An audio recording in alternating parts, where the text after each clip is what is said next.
तो आज की इस वीडियो में हम लोग सीखेंगे यदि डायरेक्ट नरेशन के रिपोर्टेड स्पीच में आया हुआ वाक्य कोई ऑप्टेटिव सेंटेंस हो तो कैसे हम इसे इनडायरेक्ट नरेशन में चेंज करेंगे।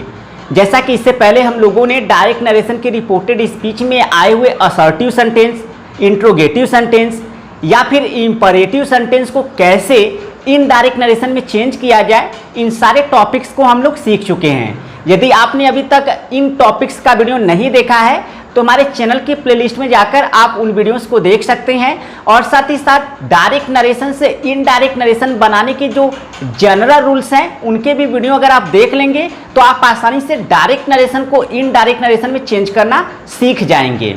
तो चलिए बगैर समय वेस्ट किए आज का वीडियो स्टार्ट करते हैं और सीख लेते हैं कि यदि डायरेक्ट नरेशन के रिपोर्टेड स्पीच में आया हुआ वाक्य कोई ऑप्टेटिव सेंटेंस हो तो कैसे हम इसे इनडायरेक्ट नरेशन में चेंज करेंगे।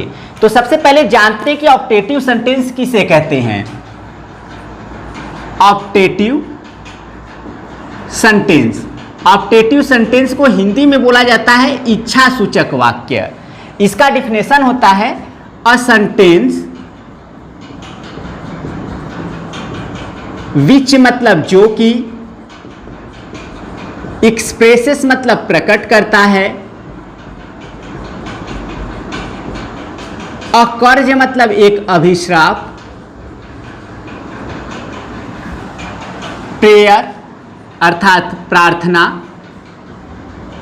ब्लेसिंग अर्थात आशीर्वाद और विश अथवा कामना या इच्छा इज कॉल्ड कहा जाता है एन ऑप्टेटिव सेंटेंस, यानी एक इच्छा सूचक वाक्य कहा जाता या कहलाता है। तो यह तो बात हो गई कि हमारा ऑप्टेटिव सेंटेंस कहते किसे हैं, यानी अ सेंटेंस विच एक्सप्रेसेस अ कर्ज, प्रेयर, ब्लेसिंग और wish is called an optative sentence, अर्थात एक ऐसा वाक्य जो एक अभिश्राप, प्रार्थना, वरदान अथवा इच्छा को प्रकट करता है, ऑप्टेटिव सेंटेंस कहलाता है। अच्छी तरह मैं आपको एग्जाम्पल से स्पष्ट कर देता हूं, जैसे मे यू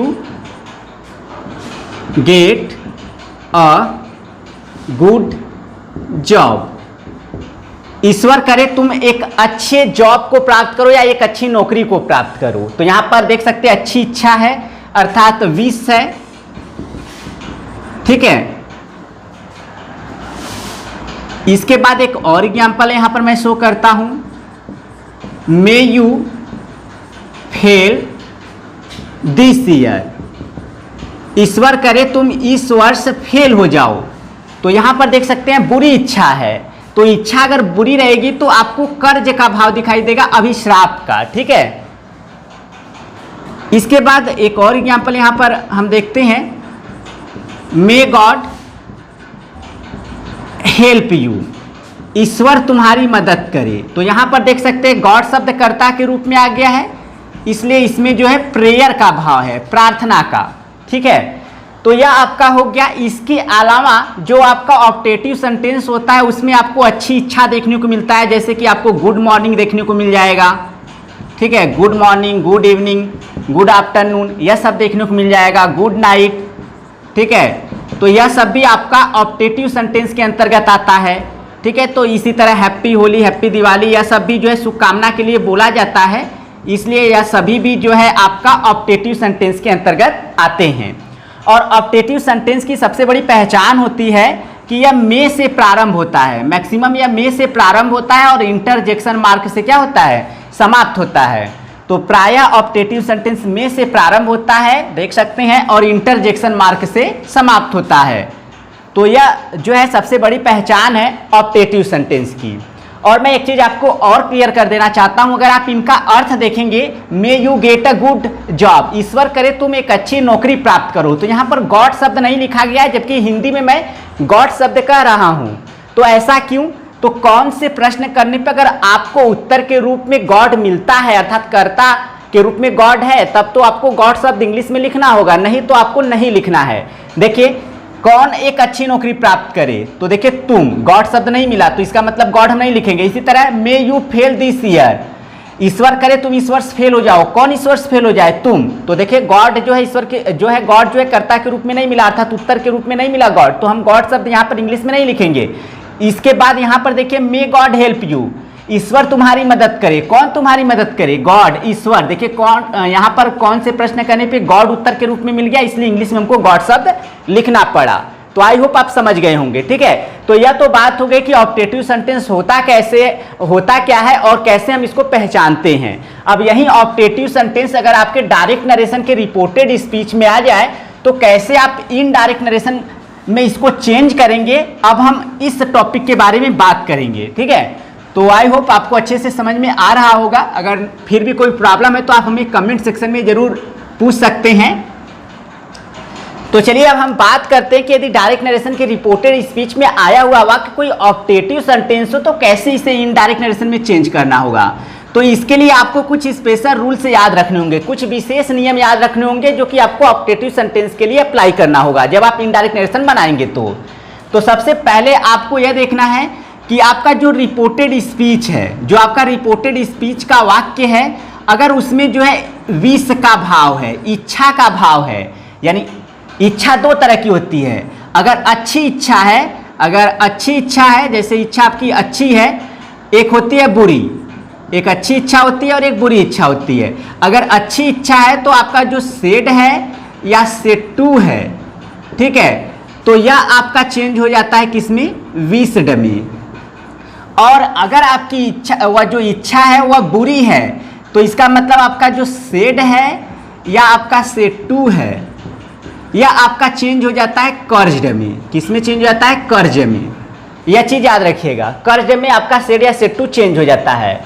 और एक चीज मैं आपको और बता देता हूं, अगर यह अच्छी जो इच्छा है, यह जो अच्छी इच्छा है, अच्छी इच्छा जो है या किसी संत के द्वारा बोली जाए, संत के द्वारा बोली जाए या किसी साधु के हर्मिट के द्वारा बोली जाए, ठीक है, किसी साधु या संत के द्वारा बोली जाती है, तो हम इसी सेड या सेड टू को जो है हम ब्लेस्ड में चेंज कर देते हैं। किस में चेंज कर देते हैं? ब्लेस्ड में। जब यह अच्छी बात किसी साधु या संत के द्वारा बोली जाए तब, ठीक है। अब इसके बाद अगर आपको जो है प्रेयर का भाव दिखाई दे रहा है, प्रेयर का भाव कब दिखाई देगा? जब आपके रिपोर्टेड स्पीच में आया हुआ जो इंपरेटिव सेंटेंस रहेगा उसमें कर्ता जो है गॉड रहे, कर्ता के रूप में कौन रहे? गॉड। तब आपका उसमें प्रार्थना का भाव रहेगा। तो ऐसी स्थिति में आपको जो है सेड को किस में चेंज करना है? प्रेड में। सेड को किस में चेंज करना है? प्रेड में। और अगर आपका सेड टू आ गया तो आपको इसे चेंज करना होगा प्रेड फोर में। किसमें? प्रेड फोर में चेंज करना होगा, यह चीज याद रखिएगा। तो यह तो बात हो गई कि कब आपको किनका प्रयोग करना है, कब विश्ड का प्रयोग करना है, कब कर्ज का प्रयोग करना है, कब ब्लेस्ड का प्रयोग करना है, और कब प्रेड का या फिर कब प्रेड फोर का आपको प्रयोग करना है।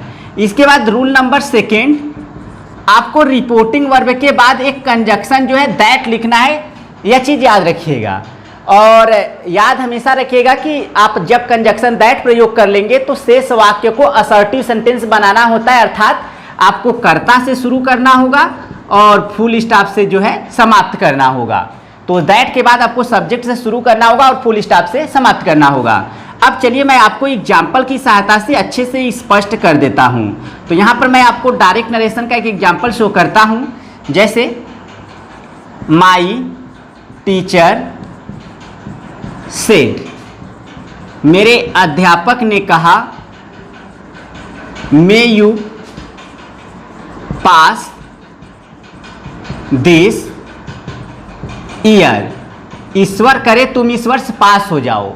इच्छा कैसी है? अच्छी इच्छा है, और ये अच्छी इच्छा है इसलिए हम लोग सेड या सेड टू को किस में चेंज करेंगे? विश्ड में। तो यहां हमारा सेड आया है केवल, तो माई टीचर, माई टीचर, तो हमारा यह विश्ड हो गया, माई टीचर विश्ड।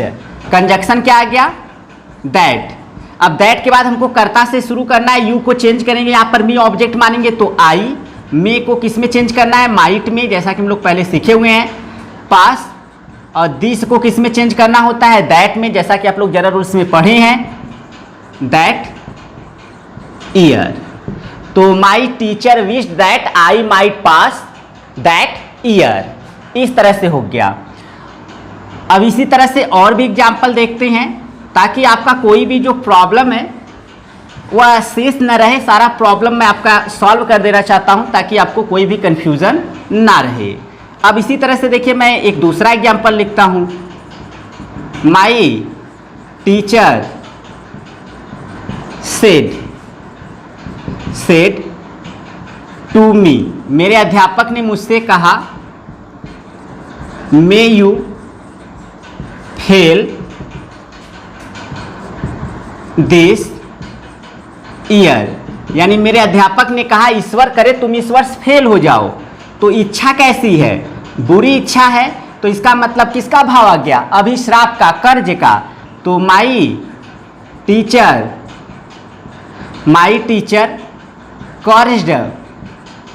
कर्ज्ड मी, तो सेड टू कर्ज में चेंज हो गया। अब इसके बाद कंजक्शन दैट, अब कर्ता से शुरू करेंगे, यू को मी के अनुसार चेंज करेंगे, तो आई में हमारा हो जाएगा माइट में, आई माइट फेल दिस को किस में? That year. तो इस तरह से हमारा इनडायरेक्ट नरेशन बन गया। आई होप आप लोग को समझ में आ रहा होगा। इसके बाद चलिए और भी आगे बढ़ते हैं। जब इच्छा जो है अच्छी हो, लेकिन वह किसी साधु या संत के द्वारा बोला जाए, तो हम सेड या सेड टू को किस में चेंज करेंगे? ब्लेस्ड में। जैसे द संत सेड टू मी, साधु ने मुझसे कहा, may you get a good job, यानी साधु ने मुझसे कहा ईश्वर करे तुम एक अच्छी नौकरी प्राप्त करो।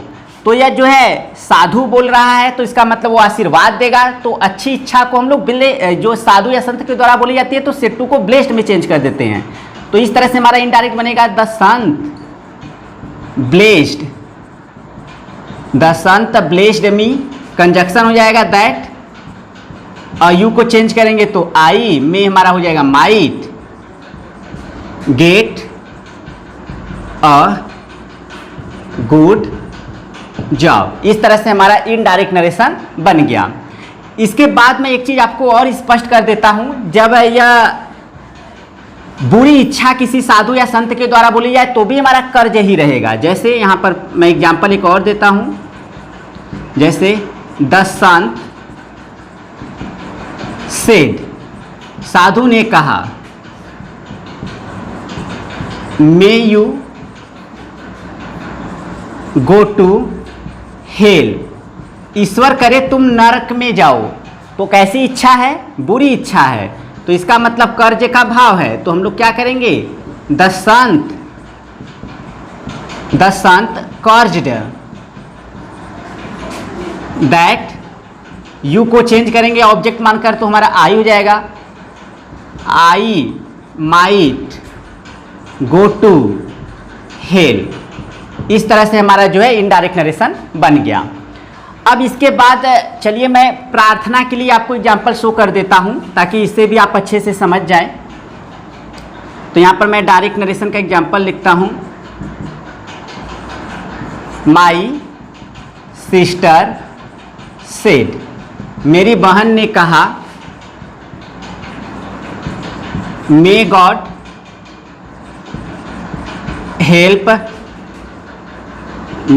हेल्प यू, ईश्वर तुम्हारी मदद करे। कौन तुम्हारी मदद करे? ईश्वर। तो देखिए यहाँ गॉड शब्द आ गया हमारा इंग्लिश वर्ड में। इसके बाद देखिए यहाँ पर अब हम इनडायरेक्ट बनाएंगे, तो माई सिस्टर, प्रार्थना का बोध है क्योंकि गॉड शब्द कर्ता के रूप में आया है, तो माई सिस्टर प्रेड, मेरी बहन ने प्रार्थना किया, दैट की, गॉड करता है, गॉड माइट हेल्प। अब ऑब्जेक्ट के अनुसार चेंज करेंगे तो मी मानेंगे, तो हमारा यह मी हो जाएगा। तो my sister prayed that God might help me. अगर आपका ऑब्जेक्ट आ जाए रिपोर्टिंग वर्ब में, तब आप कैसे देखिए चेंज करेंगे। तो यहाँ पर जैसे मैं आपको शो करता हूँ, माई सिस्टर, इसी को मैं अगर ऐसे लिख दूँ, my sister said to me, मेरी बहन ने मुझसे कहा, मे गॉड हेल्प यू। मेरी बहन ने मुझसे कहा ईश्वर तुम्हारी मदद करे। अब हम इनडायरेक्ट बनाएंगे तो सेड के बाद देखेंगे टू आ गया है और प्रार्थना का बोध है, तो हम सेड टू को किस में चेंज करेंगे? प्रेड फॉर में। अगर ऐसा नहीं करेंगे तो आपका अर्थ जो है वह नहीं आ पाएगा। जैसे अगर आप ऐसे लिखते हैं my sister prayed, my sister prayed me लिखेंगे तो गलत हो जाएगा। मेरी बहन ने मुझसे प्रार्थना किया, जबकि मुझसे नहीं कर रही है, मेरे लिए कर रही है। किससे कर रही है? ईश्वर से। इसलिए हमारा प्रेड फॉर होता है। देखिए यहाँ पर मैंने बताया है prayed for me. Said to को किस में? प्रेड फॉर मी में। अब सेट टू आपका प्रेड फॉर में चेंज हो गया, ऑब्जेक्ट आपका मिया है तो मी हो गया। इसके बाद कंजक्शन दैट, बाकी सब वैसे ही करना है। आपको सब्जेक्ट से शुरू करना है। गॉड माइट हेल्प मी। इस तरह से आपका इनडायरेक्ट नरेशन बन गया। तो आई होप आपका सारा जो डाउट है वह क्लियर हो गया होगा। फिर भी अगर कोई प्रॉब्लम है तो आप मुझसे कमेंट सेक्शन में जो है वो पूछ सकते हैं। इसके बाद हम लोग बात करते हैं अब तीसरे नियम की।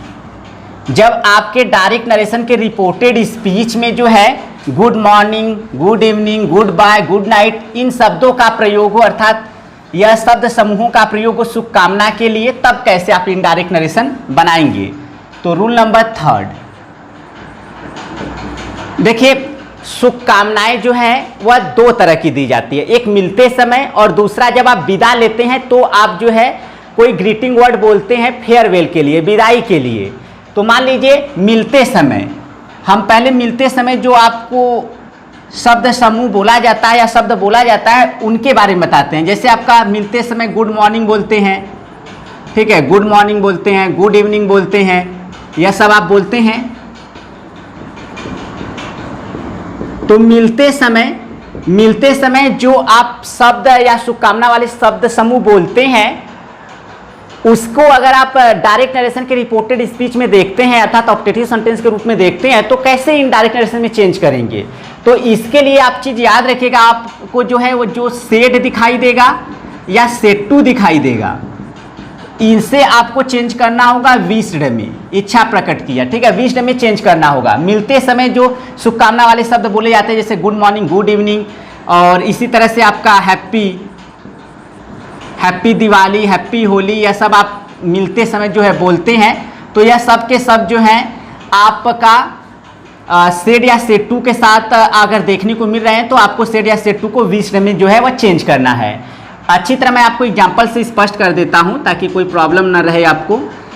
देखिए वैसे भी विश्ड में जो है आपको चेंज करना ही करना है। इसके अलावा आपको एक चीज़ और याद रखना है कि कोई कंजक्शन यूज नहीं करना है। आपको कोई कंजक्शन यूज नहीं करना है, क्योंकि कंजक्शन दैट अगर आप यूज करते तो आपको कर्ता से शुरू करना होगा, लेकिन कर्ता इसमें है ही नहीं।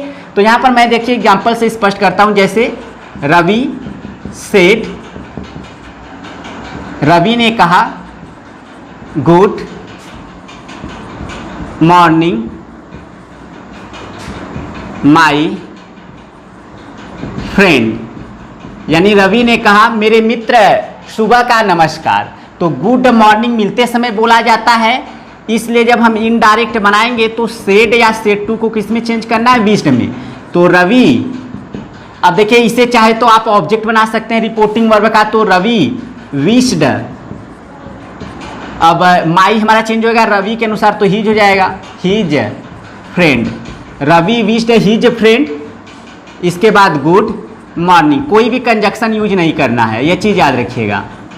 मिलते समय बोले जाने वाला जो शुभकामना वाला शब्द रहेगा तो आपको विश्ड प्रयोग करना है सेड या सेड टू के लिए, और कोई भी कंजक्शन यूज नहीं करना है। आप चाहो तो इसे ऐसे भी लिख सकते हो, रवि विश्ड गुड मॉर्निंग। तो ऑब्जेक्ट जब बाद में लिखेंगे तो आपको टू के साथ लिखना होगा, टू, माई को चेंज कर देंगे तो हिज फ्रेंड। ऐसे भी आप बना सकते हैं, ठीक है, आप पे डिपेंड करता है। इसी तरह से एक एग्जांपल और देखते हैं। ऐसे माई सिस्टर सेड, मेरी बहन ने कहा हैप्पी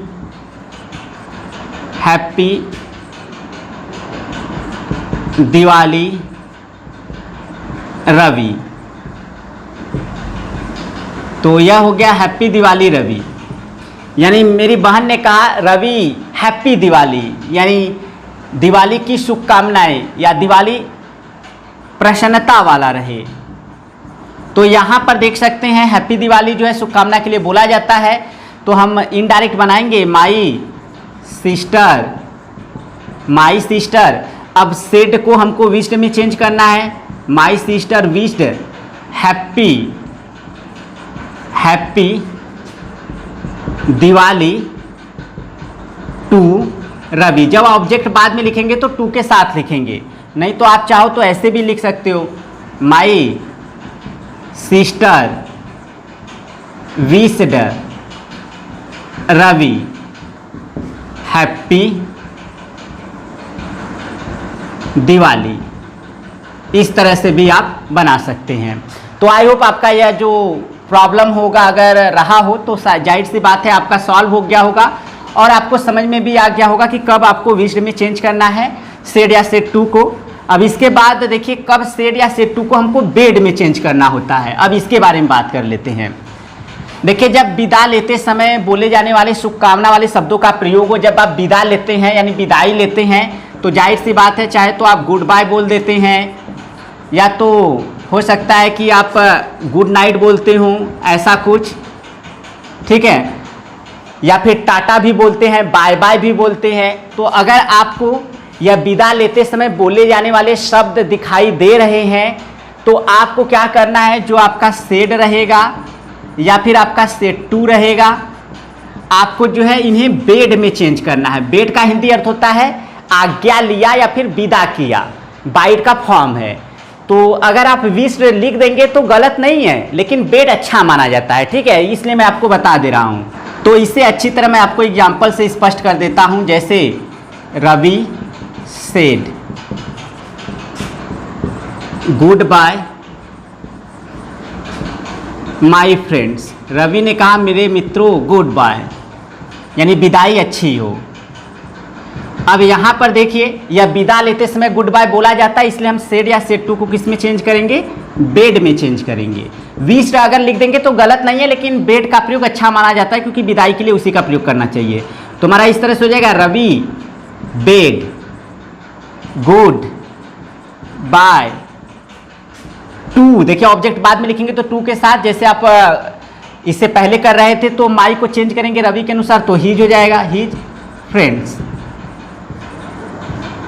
तो यह आपका हो गया।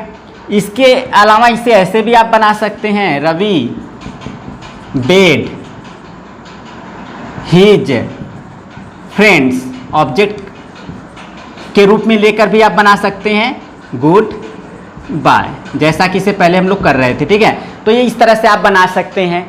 तो आई होप आपको अच्छे से समझ में आ गया होगा कि कब आपको जो है विश्ड का प्रयोग करना है, कब आपको बेड का प्रयोग करना है, और इसके साथ साथ जो और भी नियम मैंने बताया वह भी आपको क्लियर हो गया होगा। अगर आपको किसी ऑप्टेटिव सेंटेंस में जो है वह मे का प्रयोग दिखाई नहीं दे रहा, अर्थात आपको मे नहीं देखने को मिल रहा है लेकिन उसमें इच्छा देखने को मिल रहा है, तो आपको विश्ड का प्रयोग करना होगा, ठीक है। जैसा भाव आएगा, जैसे अगर आपको इस तरह का वाक्य देखने को मिल जाए, Ravi said long live our teacher, यानी रवि ने कहा हमारे अध्यापक लंबे समय तक जीवित रहें, यानी हमारे अध्यापक की आयु लंबी रहे। तो यहाँ पर इच्छा है, इच्छा जब रहेगा तो इसका मतलब है कि आपका ऑप्टेटिव सेंटेंस है, तो इनडायरेक्ट बनाएंगे तो आपको जो है माइट का यूज करना होगा। तो हमारा इस तरह से बन जाएगा रवि विश्ड, रवि इच्छा प्रकट किया, दैट की। अब यह कर्ता के रूप में हमारा जो अवर टीचर है इसे कर्ता के रूप में बनाएंगे, अवर को चेंज करेंगे तो दियर, दियर टीचर। अब माइट आ जाएगा हमारा, माइट लिव लॉन्ग रहेगा, तो लिव लॉन्ग लिखेंगे। ये चीज़ याद रखिएगा, भाव के अनुसार भी थोड़ा सा आपको समझना होता है। तो आई होप आपको समझ में आ गया होगा कि यदि डायरेक्ट नरेशन के रिपोर्टेड स्पीच में आया हुआ वाक्य कोई ऑप्टेटिव सेंटेंस हो तो कैसे हम उसे इनडायरेक्ट नरेशन में चेंज करेंगे। एक क्वेश्चन यहाँ पर जाते जाते आपके लिए है और आप इसका आंसर कमेंट के माध्यम से जरूर सेंड कीजिएगा, और वह क्वेश्चन है, Mohan said to us, may you get a good teacher। यह आपको जो है इनडायरेक्ट नरेशन में चेंज करना है और अपने आंसर को कमेंट के माध्यम से सेंड करना है। तो आई होप स्टूडेंट्स आप लोगों को मैंने अच्छे से टीच कर दिया कि डायरेक्ट नरेशन के रिपोर्टेड स्पीच में आया हुआ वाक्य कोई ऑप्टेटिव सेंटेंस हो तो कैसे हम उसे इनडायरेक्ट नरेशन में चेंज करेंगे। अगर वीडियो पसंद आया हो तो वीडियो को लाइक करें, चैनल पे पहली बार आए तो चैनल को जरूर आप सब्सक्राइब कर लीजिएगा। और यदि आप ग्रामर के सॉलिड एक्सरसाइज सीखना चाहते हैं या फिर नोट्स तैयार करना चाहते हैं तो हमारे मोबाइल एप्लीकेशन नॉलेज बीम को प्ले स्टोर से इंस्टॉल कर लीजिएगा। उसे इंस्टॉल कर लेंगे तो वहाँ पर आपको सॉलिड एक्सरसाइज देखने को मिल जाएंगे और अच्छे से बोर्ड एग्जाम की प्रिपरेशन भी कर लेंगे। तो इस वीडियो में फिलहाल इतना ही, मिलते हैं नेक्स्ट वीडियो में। तब तक के लिए thank you so much for watching this video.